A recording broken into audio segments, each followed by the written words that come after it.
हो गई, दुर्गुण कोई नहीं है महाराज, उम्र इतनी हो गई है कि अब लगता है कि कहीं भी ब्याह जाए बस इतना ही बहुत है, किसी भी कास्ट का कोई भी व्यक्ति मिल जाए, संबंध हो जाए। क्या दुर्गुण क्या था? उम्र बढ़ गई। वहां दुर्गुण क्या था? तू से चिढ़।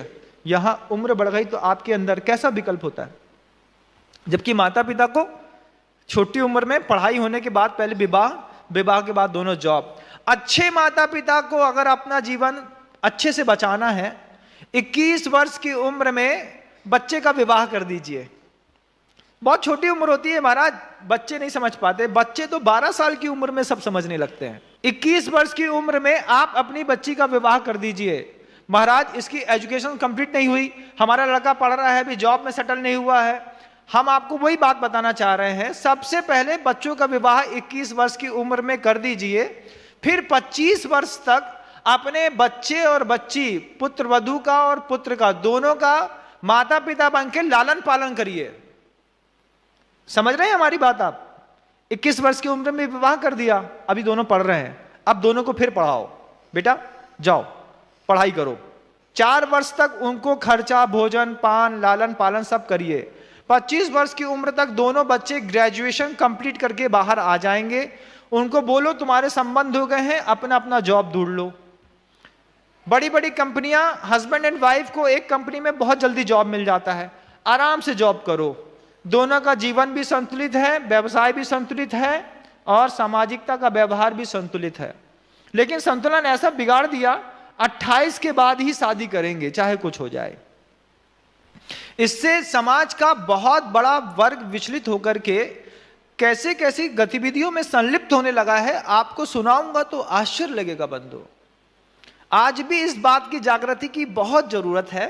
21 वर्ष में विवाह, 25 वर्ष तक फिर उनका लालन पालन 4 साल तक, 25 साल के बाद अपने आप उनको जॉब मिल जाएगा। हस्बैंड वाइफ दोनों मिलकर के बच्चे अपना जॉब करेंगे और खुश रहेंगे।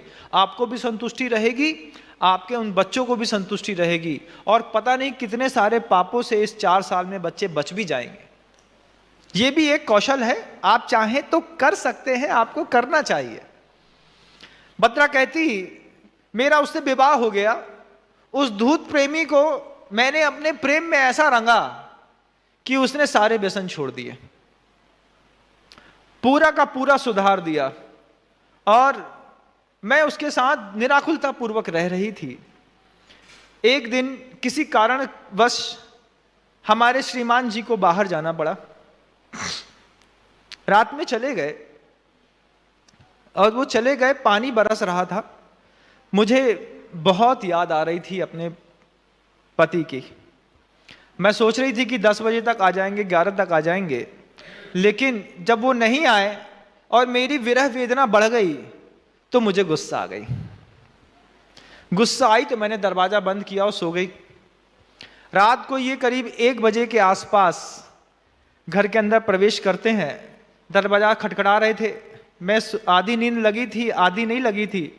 मैंने देख तो लिया, कान से सुन भी लिया कि ये घर में आकर के दरवाजा खटखटा रहे हैं, लेकिन क्रोध ऐसा आसमान में था कि लगता था जैसे मैं 3 घंटे से तुम्हारे लिए तड़प रही थी, अब तुम 3 घंटे कमरे के अंदर आने के लिए तड़पो। अब हम नहीं खोल रहे चाहे कुछ हो जाए। हट का क्या कहना भैया, आ गई तो आ गई। जब वो पारा उतारता है तब समझ में आता है कितना नुकसान होता है।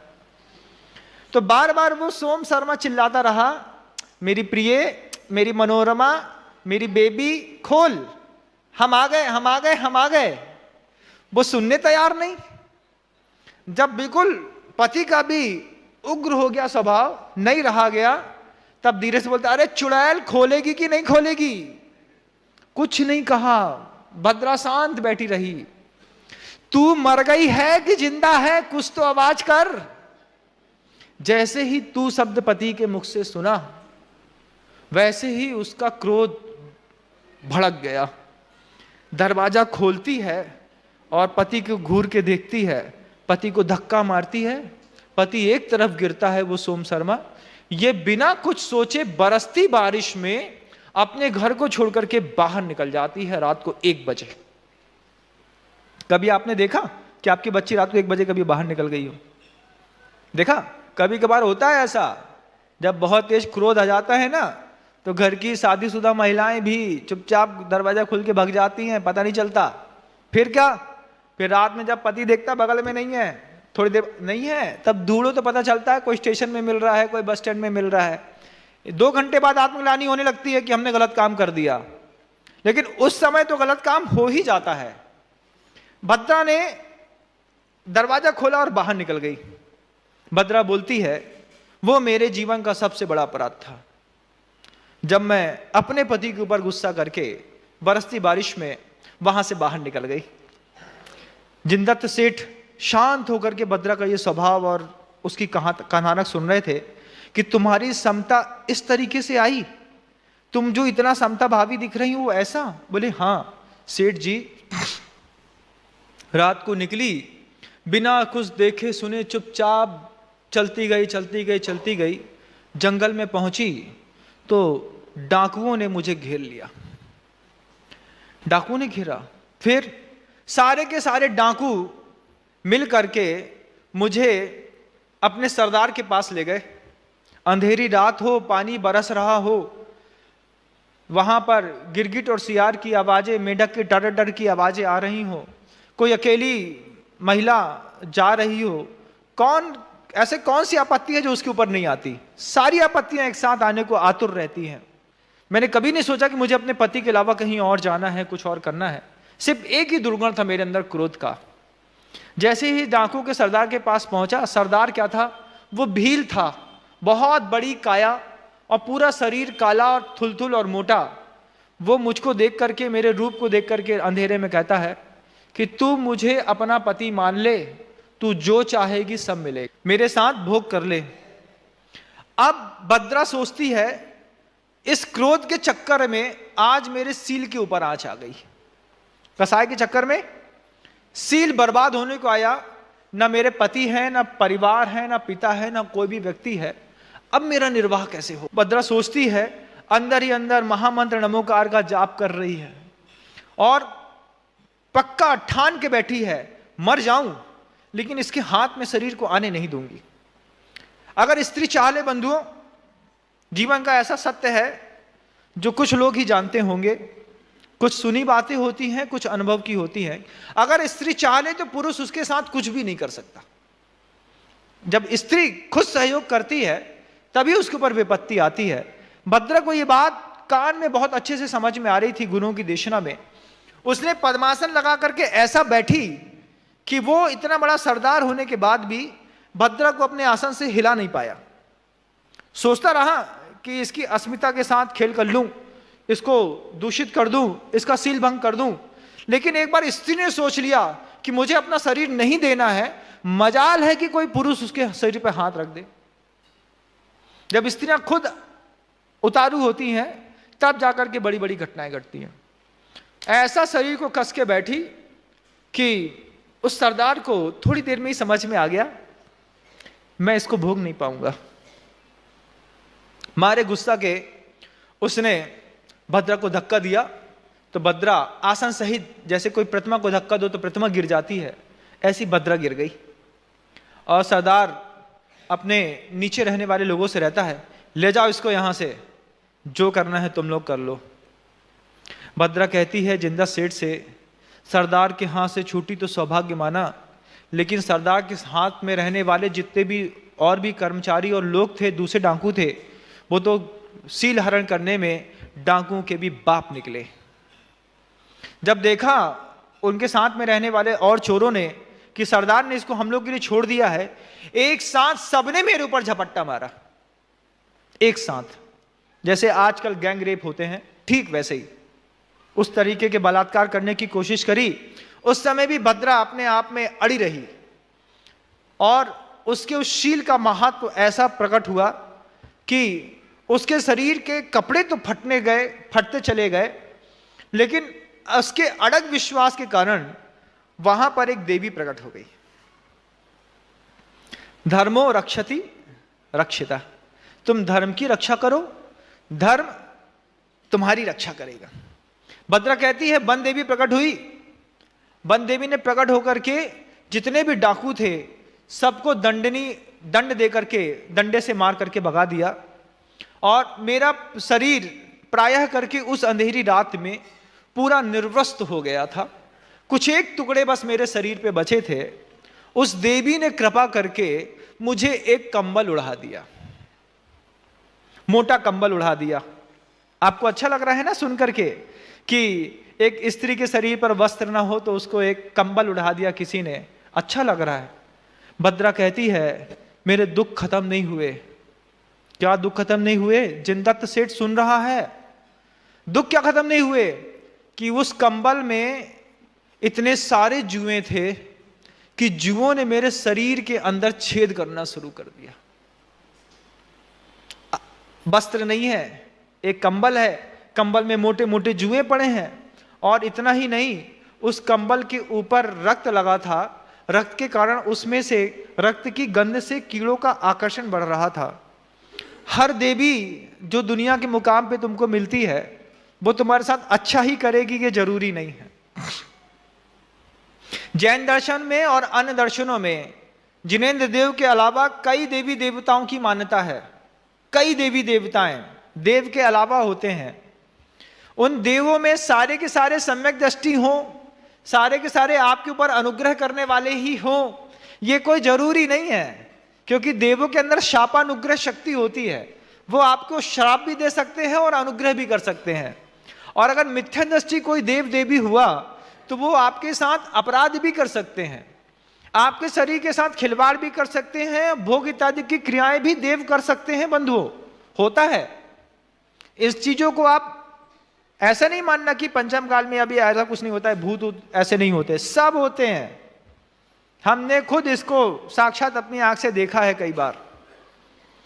पिछले 18-20 सालों में इस प्रकार के कई विकल्पों से हमारा भी पाला पड़ गया। हमने कई लोगों को भी देख लिया और रात में ऐसी ऐसी घटनाएं भी देख ली कि जिनसे विश्वास हो गया कि भवनत्रिक के जो देव होते हैं वो किस किस तरीके का उद्यम मचा सकते हैं। खुद मैं प्रत्यक्षदर्शी रहा हूं। हमारे साथ मुनि श्री प्रसाद सागर जी महाराज, कुंतु सागर जी महाराज, समाधि सुमति सागर जी महाराज और पूज्य सागर जी महाराज भी उस घटना के प्रत्यक्षदर्शी हैं। हम लोग बिहार कर रहे थे, हम लोगों के साथ जब दैवी अपराध हुआ था, देवों ने परेशान करने की कोशिश की थी। हम सब ने उस घटना को अच्छे से जिया है। जब हम बिलासपुर से रामटेक जा रहे थे, रास्ते का संवाद है, हो सकता है मैं ना बताऊं तो कोई दूसरे मुनि महाराज बता दें, इसलिए मैंने इनके नाम बता दिए कि आप जाके पूछ लीजिएगा। सामूहिक रूप से रहता है ना तो बात की प्रामाणिकता सिद्ध हो जाती है। वो भद्रा कहती है मेरी उस दुख का अंत नहीं हुआ। उस देवी ने डाकुओं से तो मुझे बचा लिया, सिर की रक्षा तो कर ली, लेकिन जिस कंबल को उड़ाया उस कंबल में बहुत सारे जुएं थे। वो देवी मुझे बहका करके अपने स्थान पर ले गई। उस स्थान पर जहां पर मैं पहुंची तो देवी ने मुझे हाथ पैर से बांध दिया और बांधने के बाद वो देवी मेरे शरीर के बाल को खींच करके निकालती थी। फिर जिनदत्त सेठ सुनते रहे, बाल खींच के निकालती और खींच करके इस तरीके से बाल उखाड़ती कि अंदर से रक्त का प्रवाह निकल आता। उस रक्त के प्रवाह से वो देवी अपना वस्त्र रंगती थी, लाल कलर में लाती थी उस चोले को, लाल, बिल्कुल लाल। अब उस रक्त से अपने वस्त्र को रंगती थी और रंगने के बाद मेरे इस प्रवाह से जो मुझे वेदना होती थी, उस वेदना को शांत करने के लिए वो लाक्षामूल का तेल वहां पर मुझे लगा देती थी। तो फिर जिनदत्त अब आश्चर्य का ठिकाना नहीं। भद्रा कहती है मैं तो वहां बंदी रहती थी, ये वस्त्र भी रंगती थी और पाक में मतलब चूल्हे के ऊपर रख करके जड़ी बूटियों के माध्यम से वो जब लाक्षामूल का तेल बनाती थी तो उसके बनाने की पूरी प्रक्रिया और औषधि विज्ञान को मैंने वहां पे इन विपरीत परिस्थितियों में खड़े होकर के सीखा, कैसे बनाती है, क्या करती है। और वहां पर उस वेदना को सहते सहते मुझे लाक्षामूल के तेल निकालने की पूरी विधि का ज्ञान हो गया। इतना दर्द होता था बाल खींचने पर, खून के फुव्वारे छूटते, लेकिन मैं देखती कि फुब्बारे से पूरा रक्त निकालती, रंगती और रंगने के बाद लाक्षामूल की तेल का जैसे ही स्पर्श कराती मेरे रक्त का प्रवाह बंद हो जाता।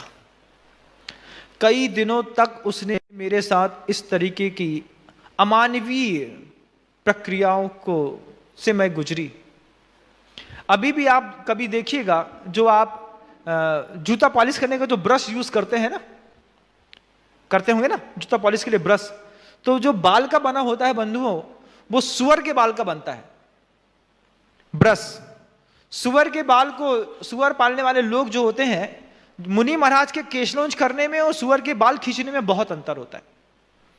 मुनि महाराज बिल्कुल विधि पूर्वक थोड़े थोड़े उसको लेकर के अपने शौर्य का परिचय देते हुए अपने केशलोंज को करते हैं, लेकिन सुअर के बाल के साथ ऐसा, कभी आप सुअर देखना, आज आपको दिखेगा सुअर का बाल उसके गले के ऊपर इतना बड़ा खड़ा रहता है, जितना खड़ा रहता है उतना ही अंदर, उतना वो बाल अंदर गड़ा रहता है। तो जब आप जिस ब्रश से पॉलिश करते हैं, शूज पॉलिश करते हैं, या फिर अपना कोट साफ करने के लिए जो ब्रश खरीदते हैं, जब उस ब्रश को बनाया जाता है तो सुअर को सीधा खींचा जाता है, ऐसा खड़ा खड़ा। तो जितनी बार सुअर के बाल उन लोग खींचते हैं, उसके हाथ से ची ची ची ची की आवाज आती है। वो भी जीव है बंधुओं, लेकिन आपके उस शूज पॉलिश के लिए, आपके उस कोट को साफ करने के लिए, और भी कई उपक्रमों में उस बाल का जो प्रयोग होता है, उसमें वो कैसी अमानवीय वेदना सहता है। और सबसे बड़ी बात तो उसके साथ ऐसी विचित्र है कि भद्रा के सिर में तो लाक्षामूल का तेल लगा दिया जाता था, सुअर के सिर्फ बाल खींचे जाते हैं, उसको लगाया कुछ नहीं जाता। अगर आप अहिंसक समाज के हैं तो कृपया करके अपनी जीवन शैली में इस तरीके के बदलाव को लाने की कोशिश करें कि आप किसी सुअर के बाल से बने ब्रश का प्रयोग नहीं करेंगे। आप कोट साफ करने के लिए नायलॉन के ब्रश भी आते हैं ना, आप देख लीजिए भैया ये नायलॉन का है, ये बाल का नहीं, बहुत फ्रेश है, सॉफ्ट है, इसलिए नहीं। जब कोई गाय मारी जाती है और उस गाय के चमड़े से जब आपकी घड़ी का पट्टा बनता है, तब आप ये तो कह देते हैं महाराज जी अगली बार नहीं खरीदेंगे, लेकिन आप ध्यान रखिएगा, अगर आपकी घड़ी में जो पट्टा बंधा है भले इतना सा है, लेकिन उस पट्टे के, उस चमड़े को निकालने के लिए भी पूरी एक गाय मारी गई है।